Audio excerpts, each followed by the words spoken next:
faida ya mwanadamu ni kizazi chake.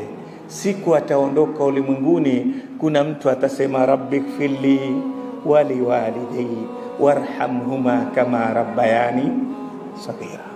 Hiyo ndo faida yetu tu. Lakini ukaacha mtoto, akawa mtoto yule kila mara atakumbuka aseme, Mola, wasamehe wazazi wangu, walinihurumia udogoni, wakanilea vizuri, wakanipa dini, wakanifundisha adabu, wakanilekeza maisha bora. Asipokupa dua hii hajakusaidia kitu. Lazima tubadilike, tujue wakati wetu zaidi, hasa kina mama, taimu yenu zaidi iwe ni watoto wenu, isiwe ni mali yenu. Mali si yako, mali yako ni ile umekula, mali yako ni ile umevaa.